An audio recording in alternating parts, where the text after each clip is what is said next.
Well, we're talking lawsuits again. And let's be honest, if you're in business long enough, eventually you're going to get sued. If you're in the tool business, eventually it's probably going to come sooner rather than later. There's all sorts of crisscrossing, overlapped design borrowing and such that goes on in the tool business and has for well over 100 years. But case in point, what we're talking about here is we're talking about the brand new Hercules 9 amp variable speed surface conditioning tool. This is a great looking tool. It's $140 here. It's great for stripping off paint and all sorts of cleaning off surfaces. Metal mostly is what people use this for. I guess you can use it on wood. You can use it on anything you want. But the fact is that it used to look a little different. And in fact, it looked a lot like this, the Bauer one. In fact, we did a video on it when it first came out. And as you can see, the Bauer's on clearance for $19.97. And if you look at the specs, they're pretty much identical. Same speed, same everything. The overmolding on it is a little bit different. The handle slightly, but the differences are minute. They're surface level. They're not the internals of the machine. As far as I can tell, it's the exact same machine. There's just no difference between these two machines. All right. Other than this one comes with 2 wheels and this one comes with 1. So you're paying more, getting less, but it is coming in our favorite Hercules blue there, if you know what I'm talking about. But that said, why the change and why the price bump? Why are we losing one of the wheels with it? I mean, it's still a great tool. And honestly, at 140 bucks, it's still a pretty good deal. But turns out it was a lawsuit that led to this. And what I believe is happening is, let's start with the lawsuit first. So Eastwood, who's been making this tool since the late 2010s, I think 18, 19-ish, this is the Contour SCT surfacing tool.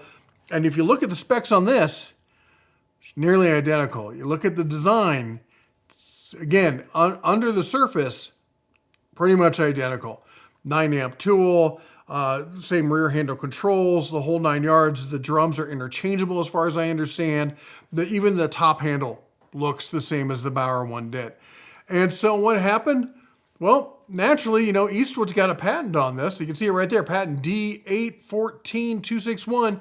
So they sued Harbor Freight. Let me pull it up on screen for those who want to see it. Eastwood sued them in the United States District Court for the Eastern District of Pennsylvania, suing Harbor Freight, claiming patent infringement. It's as simple as that. They said that this tool infringed on this tool.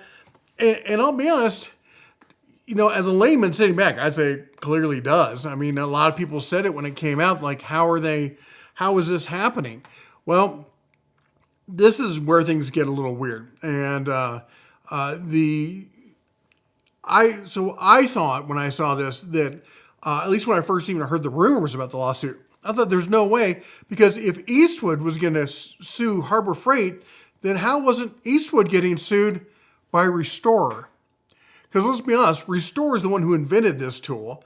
They brought it to market. How is Restorer not suing Eastwood? So how does Eastwood then get a patent, much less have the gumption to sue anybody else? When this all came down, I was like, there's no way, because Restorer's got to have the original patent on this. I think and what I've heard was, and this is hearsay, it's back and forth kind of stuff, it's second, third hand, is that the guy who owns Restorer just did not have the funds to do a proper lawsuit against everybody infringing on it. There's tons of no-name, if you look online, tons of no-name companies making the exact same tool as Eastwood is. It's a really common knockoff. Now, Harbor Freight did really knock off the Eastwood one. Now, here's the deal. The lawsuit got settled with prejudice, which means that most likely both parties came together, came to a settlement, and closed the lawsuit there, which to me, I think basically means that's what we're getting with that price difference, is that Harbor Freight is probably paying Eastwood a sum per unit for their patent. Why Eastwood isn't paying Restorer is beyond me. I think that's the real crime in this situation.